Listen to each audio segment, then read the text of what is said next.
माननीय सदस्य प्रश्न पूछे ना।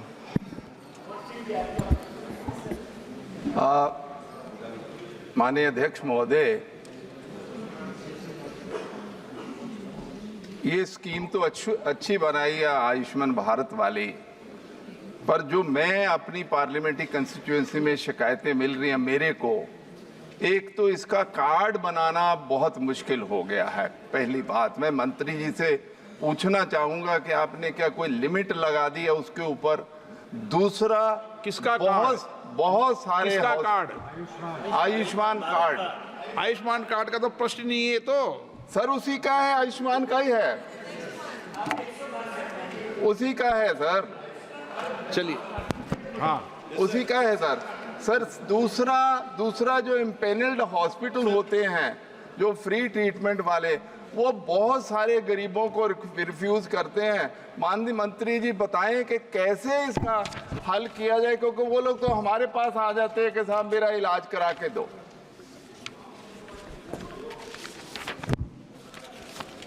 धन्यवाद सभा अध्यक्ष महोदय। सबसे पहले तो आपके माध्यम से माननीय सदस्य जी के सामने एक आंकड़ा मैं रखना चाहती हूँ उनके अपने लोकसभा क्षेत्र का, चूंकि उन्होंने आयुष्मान भारत के कार्ड्स की संख्या का विषय उठाया है। अभी तक फतेहगढ़ साहिब आपकी जो कॉन्स्टिट्यूंसी है उसमें हम 2,17,555 कार्ड्स बना चुके हैं। अगर मैं आपके राज्य की बात करूं तो पंजाब में हमने अभी तक 84.97 लाख इतने कार्ड्स बना दिए हैं आयुष्मान के। माननीय सदस्य को मैं बताना चाहती हूं कि हमने जब 2018 में माननीय प्रधानमंत्री जी ने इस योजना का शुभारंभ किया झारखंड से, तब हमारे पास जो बेनिफिशियरी बेस था वो 10 करोड़ 74 लाख का था, जो सब्सिक्वेंटली बढ़कर 12 करोड़ 34 लाख का हो गया। और निरंतर हम प्रयास कर रहे हैं कि जो आयुष्मान कार्ड्स का क्रिएशन है वो तेज़ी से आगे बढ़े। इसमें कुछ राज्यों की परफॉर्मेंस बहुत अच्छी है, जिसमें मेरा अपना गृह राज्य उत्तर प्रदेश भी है, बिहार भी है, ऐसे तमाम, आंध्र प्रदेश है, ऐसे तमाम राज्य हैं, महाराष्ट्र भी है। सर, आयुष्मान कार्ड और तेज गति से बने, इसके लिए हमने एक स्पेशल इनिशिएटिव लॉन्च किया है, आयुष्मान आपके द्वार। आयुष्मान आपके द्वार एक ऐसी पहल है जिसके माध्यम से जो हमारे फ्रंटलाइन हेल्थ वर्कर्स हैं, जैसे आशा है, एएनएम है, इनको भी हम घर घर डोर टू डोर कैंपेन के लिए भेज रहे हैं और ये जाकर जो बेनिफिशियरीज हैं उनको अवेयर कर रहे हैं कि आप आइए और अपने कार्ड्स बनवाइए।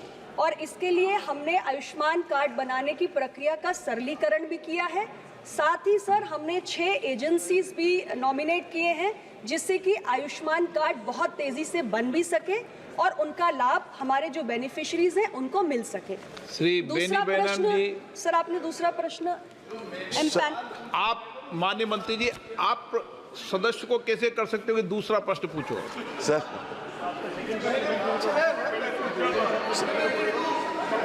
नहीं, 2 पार्ट नहीं होता। इनका क्वेश्चन नंबर 1 अरुण भारती का है, और 1 मिनट व्यवस्था बता दूं, अरुण भारती और डॉक्टर अमर सिंह। अरुण भारती जी को एक सप्लीमेंट्री अलाउ है, लेकिन सेकंड नंबर को एक ही प्रश्न अलाउ होता है। Sir, thank you, Speaker, sir. Sir, this Ayushman Pradhan Mantri Jan Yojana is a health insurance scheme. It was launched in 2018 to provide health coverage to 50 crore people. Sir, there has been instance reported where hospitals have experienced delay in reimbursement of claims. This is in turn has led to the hospital refusing to accept the patient. Has the government noticed the issue for delay, and if so, what steps have the government taken to avoid the delay for in reimbursement? माननीय मंत्री जी। Sir, Ayushman Bharat ये दुनिया का सबसे बड़ा publicly funded health assurance programme है जो मोदी जी की सरकार ने लॉन्च किया।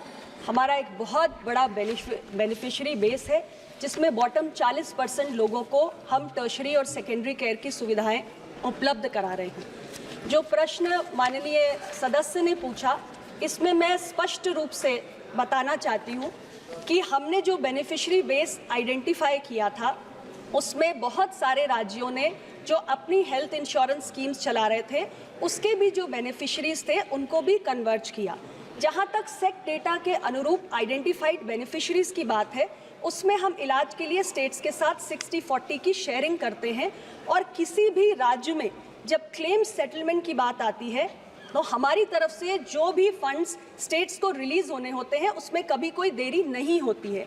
लेकिन जो एडिशनल कभी कभी स्टेट्स ने बेनिफिशरीज ऐड किए होते हैं, जिनका खर्च स्टेट्स को उठाना होता है, उसको लेकर कभी समस्याएं ज़रूर आती है। लेकिन ऐसी परिस्थिति जब भी विकसित होती है, we always talk to the states, communicate with them, and these problems have been resolve. इसके अलावा हमने एक इनिशिएटिव ग्रीन चैनल पेमेंट का भी शुरू किया है। So this initiative is intended to expedite the claim settlement so that we see more and more participation of the empaneled hospitals. Hospitals which have a clean record, we give them 50% of upfront payment. So that is how we try to expedite this whole process. Shri Arvind Sawant जी। माननीय अध्यक्ष जी, बहुत बहुत धन्यवाद। यह scheme बड़ी अच्छी है, लेकिन मेरा एकदम पॉइंटेड सवाल है। प्राइवेट हॉस्पिटल जो है, जो ट्रस्टीज़ के हॉस्पिटल है, उन्होंने इसमें आयुष्मान भारत की योजना स्वीकारी है, लेकिन कुछ प्राइवेट हॉस्पिटल है वो स्वीकारते ही नहीं सर।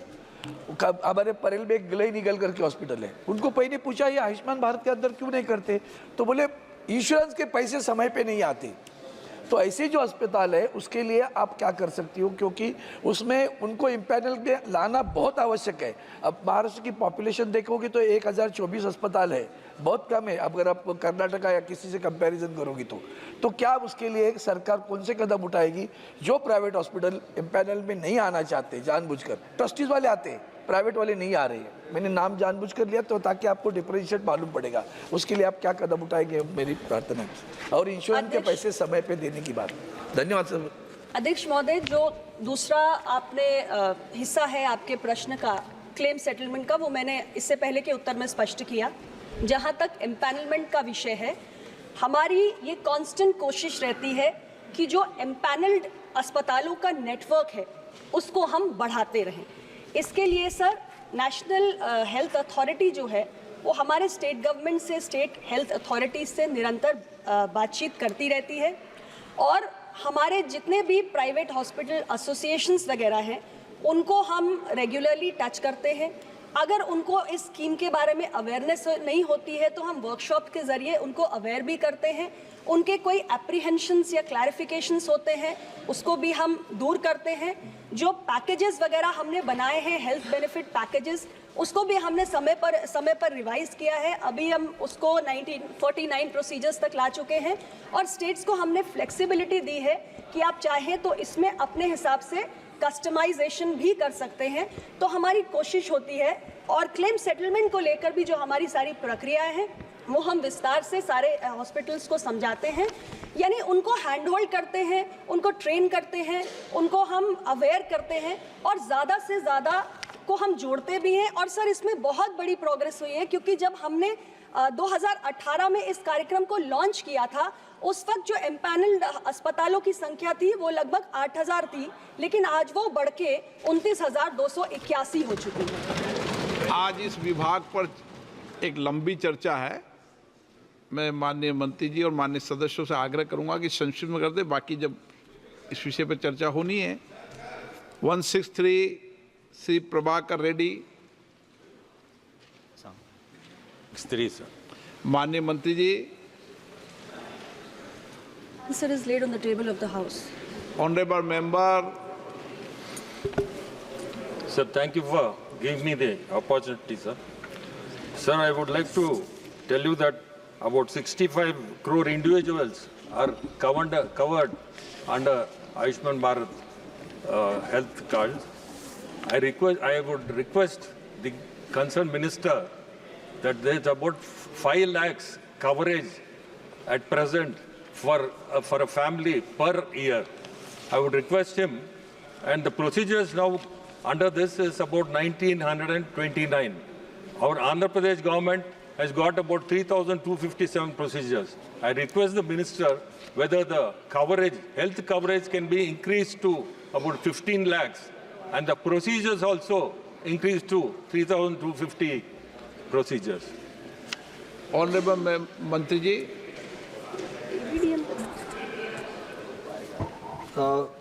माननीय अध्यक्ष जी, ये प्रश्न जो है ये आयुष्मान भारत हेल्थ अकाउंट्स और एबीडीएम पर है और ये प्रश्न आयुष्मान भारत के कवरेज को बढ़ाने का नहीं है। ये प्रश्न जो है वो हमारे आभा कार्ड के बारे में है और आभा कार्ड के बारे में हम ये बताना चाहते हैं कि हमारे आयुष्मान भारत डिजिटल मिशन के तहत हमने इसके जो कंपोनेंट्स हैं वो 4 कंपोनेंट्स हैं, कोर कंपोनेंट्स। सबसे पहली बात तो यह है कि हम एबीडीएम में आयुष्मान भारत डिजिटल मिशन में हम जो 4 रजिस्ट्रीज़ को इंक्लूड करते हैं, वर्टिकल रजिस्ट्रीज़ को। एक तो आयुष्मान भारत हेल्थ अकाउंट, दूसरा हेल्थ प्रोफेशनल्स रजिस्ट्री यानी जो हमारे डॉक्टर्स हैं उनकी रजिस्ट्री, और हेल्थ फैसिलिटी रजिस्ट्रीज यानी हमारे इंस्टीट्यूशंस की रजिस्ट्री, और ड्रग रजिस्ट्री यानी हमारे केमिस्ट जो हमको दवाइयों को सप्लाई करते हैं उसकी रजिस्ट्री। ये 4 को एक प्लेटफॉर्म में लाने का प्रपोजल है और उसके 3 गेटवेज हैं और वो 3 गेटवेज हैं हेल्थ इंफॉर्मेशन कंसेंट मैनेजर, इसके माध्यम से हम एंटर कर सकते हैं, नेशनल हेल्थ क्लेम्स एक्सचेंज यानी जो हमारे क्लेम्स हैं उनको एक्सचेंज करने के लिए, और यूनिफाइड हेल्थ इंटरफेस UHI, इसके तहत हम इस गेटवे से हम एंटर कर सकते हैं। कोशिश सरकार की ये है कि आयुष्मान भारत डिजिटल मिशन जो प्रधानमंत्री मोदी जी के इनिशिएटिव से शुरू हुआ है, सारे हेल्थ के स्टेक होल्डर्स से लेकर के, सारे हेल्थ की इश्यूज़ को लेकर के और सारे पेशेंट्स के हेल्थ रिकॉर्ड से लेकर के वो एक प्लेटफॉर्म पर आ सकें और एक जगह पर उनकी सुविधाओं को हम केटर कर सकें, इस बात का प्रयास है और इस प्रयास को इस माध्यम से किया जा रहा है। Honourable member supplementary. No. Yes, sir. So the volume of individuals registered on a daily basis and extremely sensitive nature of data, health records being submitted, stored and shared across platform. Could the Honorable Minister explain the various steps undertaken by the central government to protect the sensitive and personal data of the fellow citizens who have registered for the Ayushman Bharat health accounts? Sir, मैं बहुत स्पष्ट रूप से आपके माध्यम से सदन को बताना चाहती हूं कि हमारा जो ये आयुष्मान भारत डिजिटल मिशन है, ये पूरी तरीके से फेडरेटेड डिजिटल आर्किटेक्चर को यूज़ करता है and it is fully compliant with the provisions of the Digital Personal Data Protection Act. As my senior minister has explained that there are 4 verticals or 4 components. One of the components is creation of the Aabha ID. This is a unique identification number which is given on a digital health ecosystem to every patient. Patient के जो भी personal health records होते हैं, उनकी किसी भी प्रकार की कोई centralized repository मेंटेन नहीं की जाती है। पेशेंट का हेल्थ रिकॉर्ड का पर्सनल डेटा केवल उसके कंसेंट पर ही शेयर हो सकता है और केवल जो रिकॉर्ड्स हमारे विद रिस्पेक्ट टू आभा आईडी रजिस्ट्री या जो हमारे हेल्थ प्रैक्टिशनर्स की रजिस्ट्री है या फैसिलिटीज की रजिस्ट्री है, that is stored centrally for the ease of interoperability. So there is no threat as such insofar as the safety of the personal health record of the patient is concerned. Shrimati D Purandeswari. Honorable Speaker, sir. Sir, Ayushman Bharat is a wonderful program which helps reduce the out-of-pocket expenditure for the poor, which is pegged at around 39% today. Sir, our former Chief Minister, Shri Jagan Mohan Reddy ji, had failed to pay the private hospitals and because of the dues that were outstanding, now even Ayushman Bharat is being affected because Arogya Shri, a program run by the state government, is today clubbed with the Ayushman Bharat. But having said that, sir, my supplementary would be to question 163 section C, wherein The question asked is about the assessment of the Ayushman Bharat scheme. Sir, as per the scheme norms, every patient who is availing the benefit of Ayushman Bharat is expected to produce his Aadhaar identity and then avail the scheme. But many a times the Aadhaar card is not presented, and then the patient is required to give a written, a signed declaration that he would produce it when he goes to avail Ayushman Bharat for the second time. But unfortunately, many a times there have been patients who have been availing the scheme without producing the Aadhaar card. So my question to the Honourable Minister through you, sir, is that has there been an assessment of such kind of pilferages that have been happening in the system? And if so, what are the measures that have been taken to control this kind of pilferage? Thank you, sir.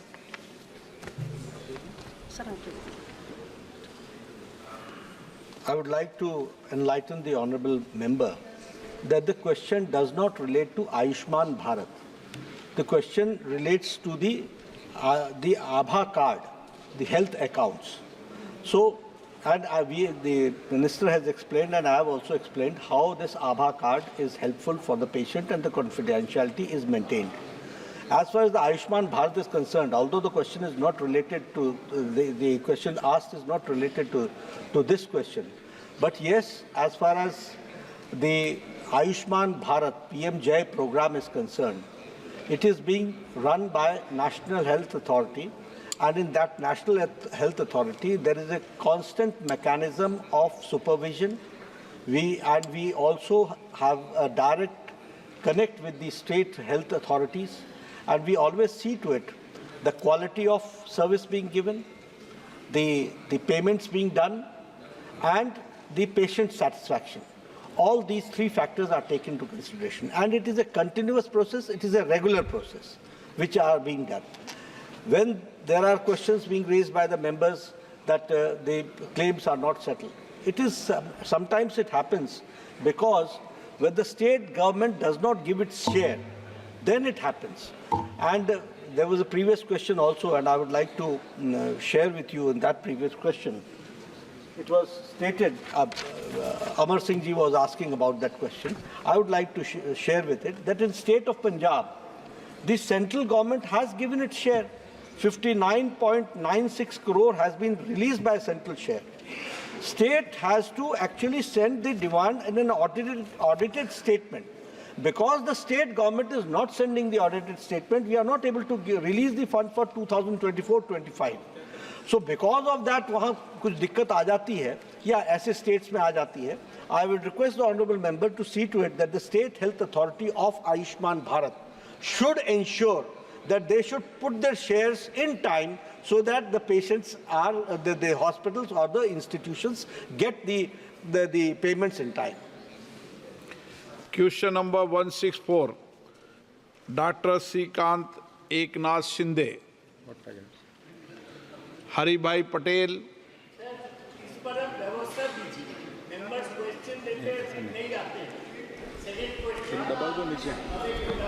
ठीक है, ये ठीक विचार है आपका.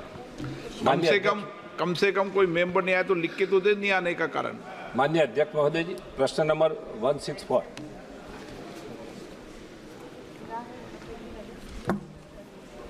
Sir, question number 164. माननीय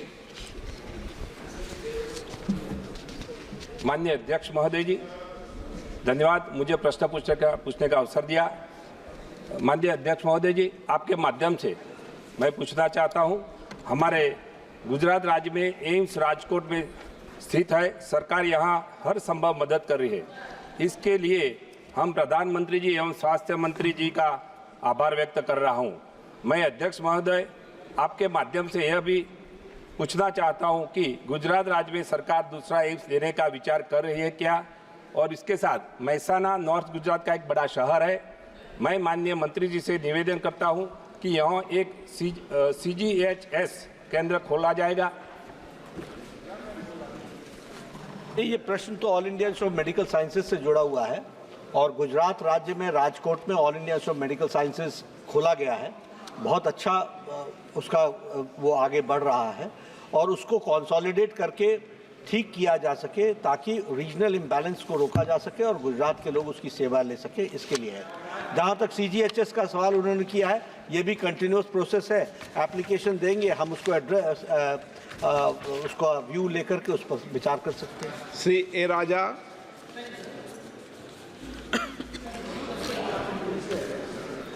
Due respect to the Honorable Minister and the government, I am highly disappointed to see the answers given by the Minister. Sir, aims for Madurai in Tamil Nadu was announced way back 4 years back with the assistance of the external fund from the Japan government. In spite of the announcement, no allocation has been made, no preliminary construction has been started. This issue was debated during the 2 elections. Even the Honorable Minister came to Tamil Nadu during the election campaign and he said the Tamil Nadu people are not at all feeling the real national integration. Sir, with the due respect, I want to reiterate in this house that we, the people of Tamil Nadu, are second to none to say that we are having full national conscience to maintain the integrity and nationality of the country. आप प्रश्न कीजिए। Sir, I'm coming. Sir, more than 5 years, even in the same house, a categorical assurance was given by the finance minister that the fund will be allocated. Till no brick, a single brick was not laid down in the place. Sir, the pain is not even the list. Madurai is not there. Is it the correct attitude towards the Tamil and Tamil Nadu, sir? Please clarify. We are highly disappointed. Please. Sir, I respect the sentiments of the honorable member. Madurai has been All India Institute of Medical Sciences, which has been sanctioned and cleared by the cabinet. We are very much concerned because of some technical reasons. It has been delayed, and we accept the delay. But the government is committed, and the work has started, and very soon you will see that the construction will take place. Nishikant Dubey ji. अध्यक्ष महोदय, माननीय प्रधानमंत्री जी ने एक बड़ा काम किया हमारे इलाके के, जहां की एक डॉक्टर नहीं था वहां एम्स दे दिया सर, मेरे यहां देवघर में। जो मंत्री महोदय ने उत्तर दिया है सर कि एम्स में सबसे कम यदि ओपीडी के मरीज कहीं देखे गए तो वो देवघर एम्स में देखे गए।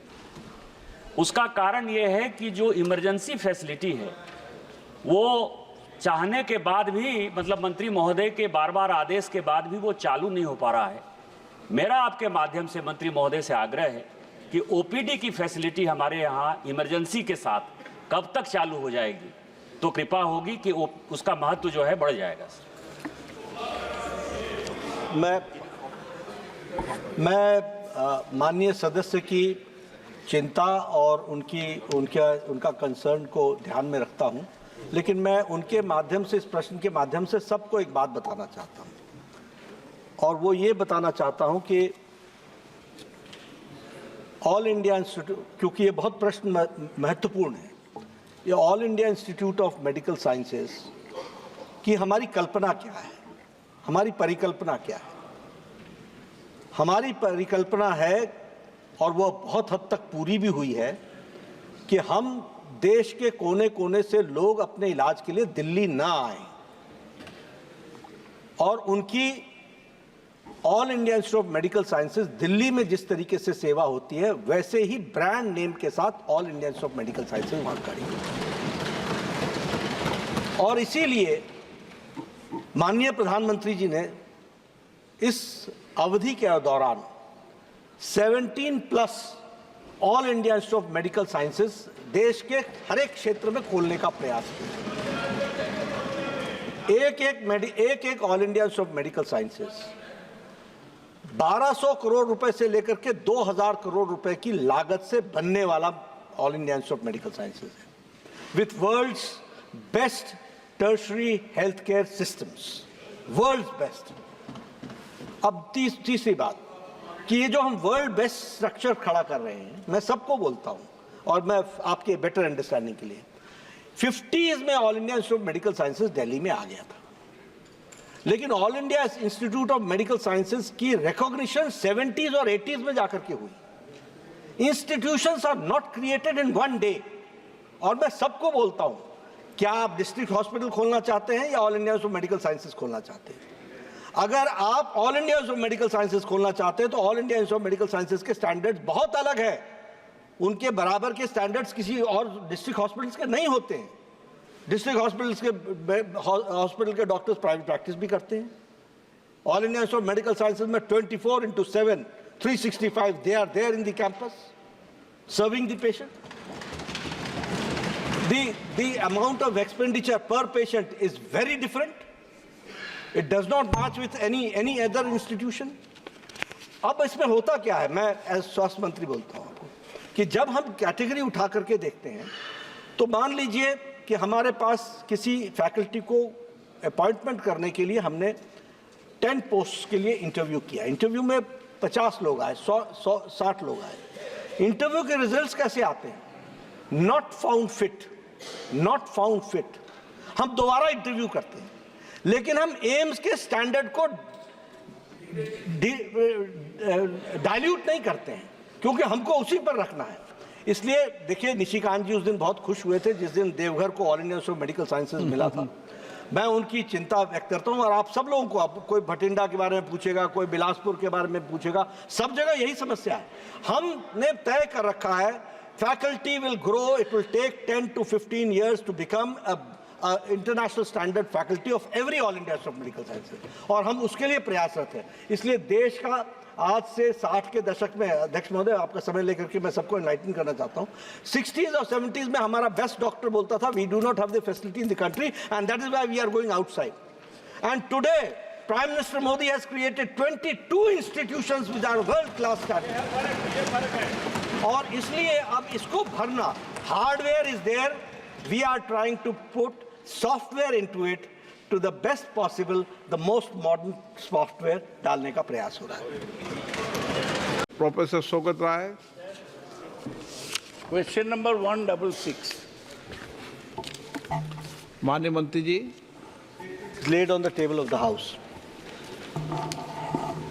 Sir, I perused the minister's reply very carefully.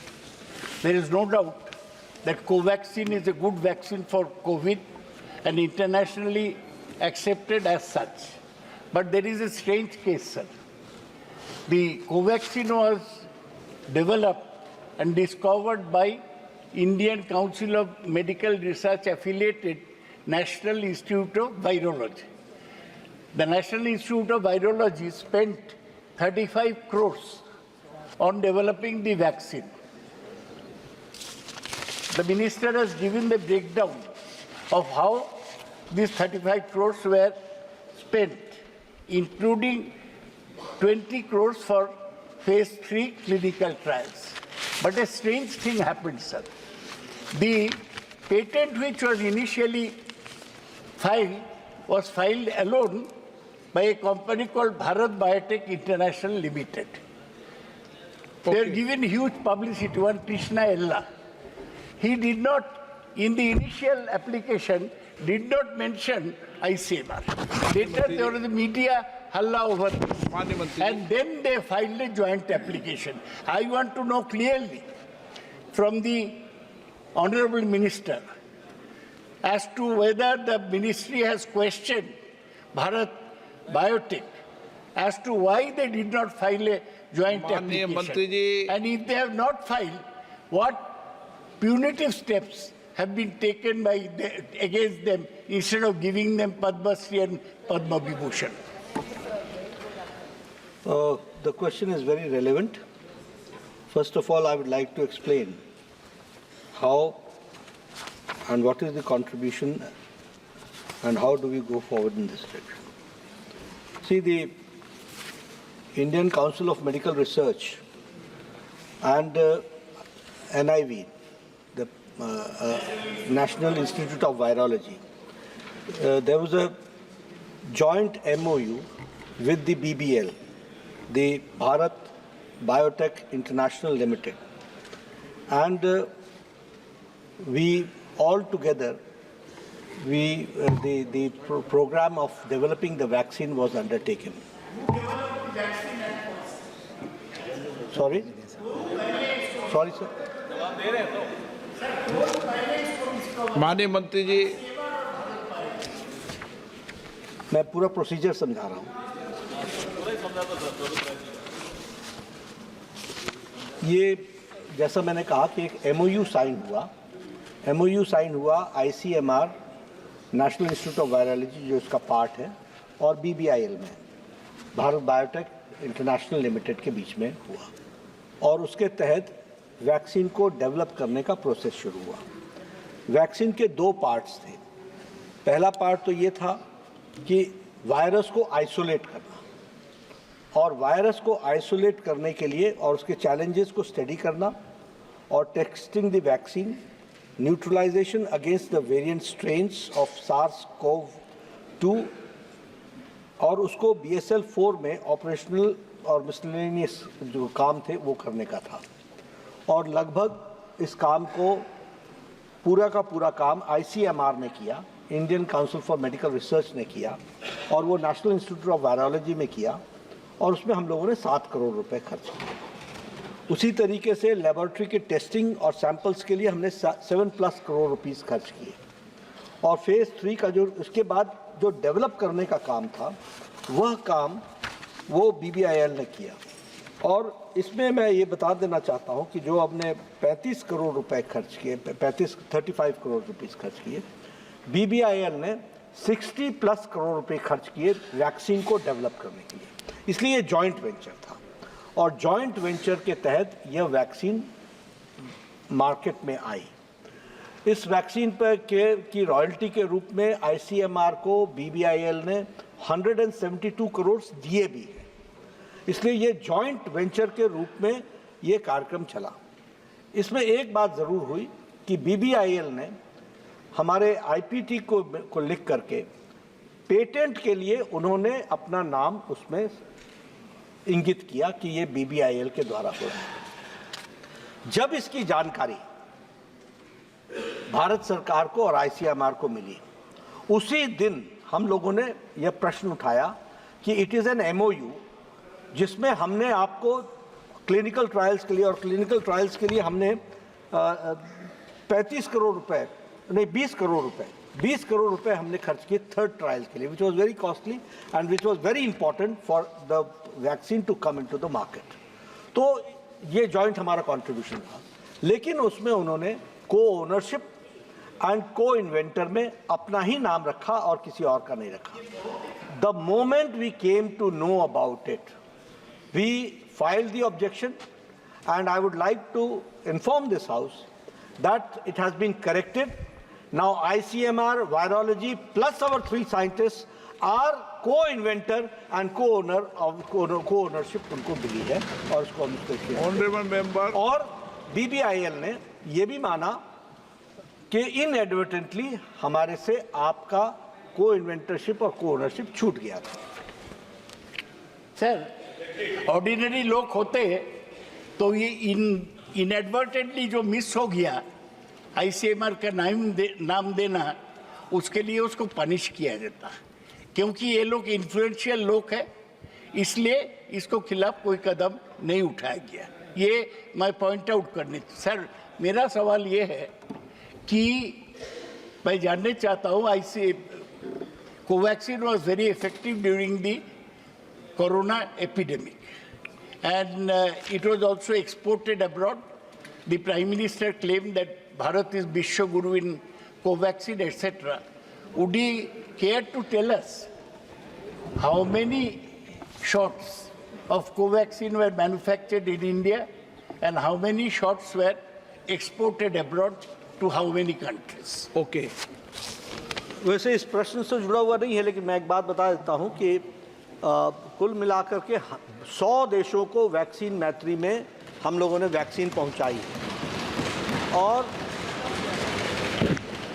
Subject to correction, because मेरे पास वो उसके डिटेल्स नहीं है, लेकिन नहीं है, डाटा नहीं है इसका। हाँ, क्वेश्चन नहीं है, क्वेश्चन तो इसी के साथ नहीं, दादा क्वेश्चन इससे जुड़ा, लेकिन 48 कंट्रीज को भारत ने वैक्सीन मैत्री में मुफ्त दवा दी है, इसको भी ध्यान में रखना चाहिए। और 220 करोड़ 220 करोड़ डबल डोज। यह भारत में world's largest and world's fastest vaccination program हुआ है। ये भी हमको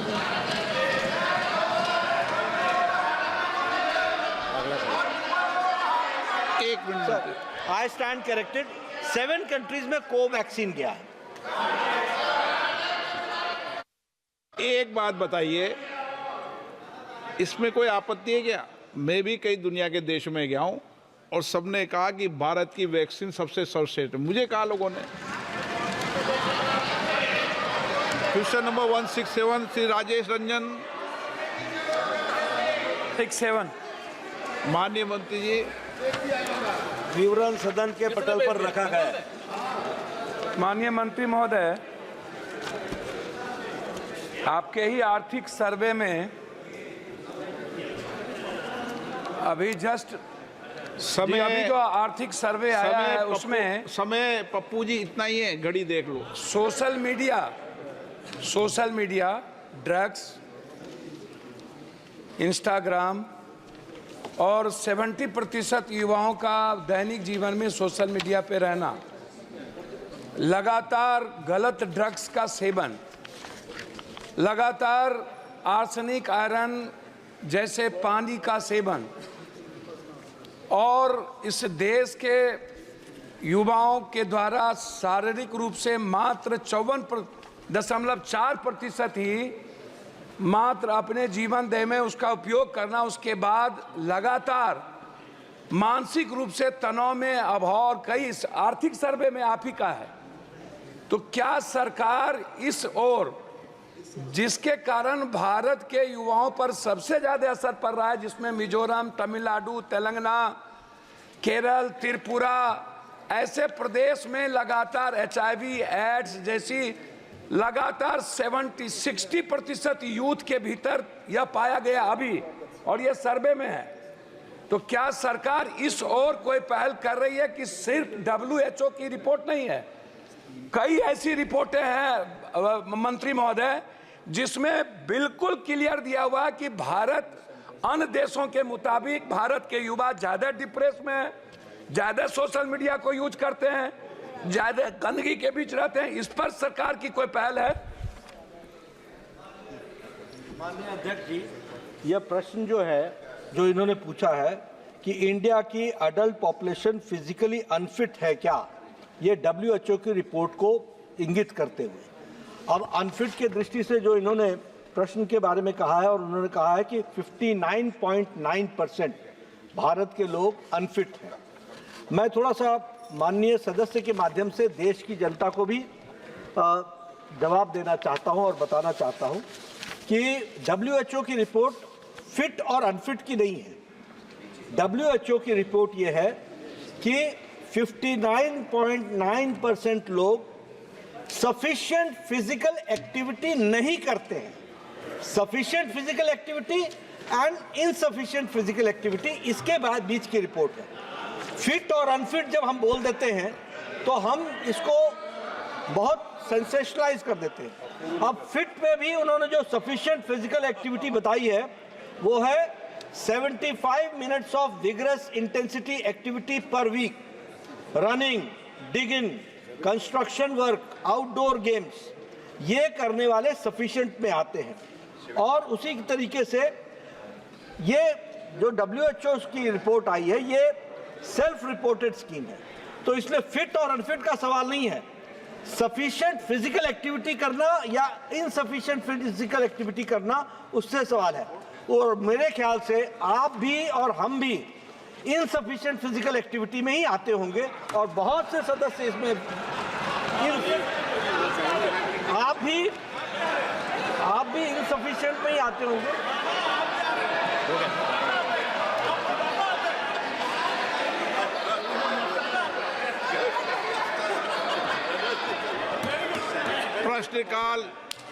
प्रश्नकाल समाप्त।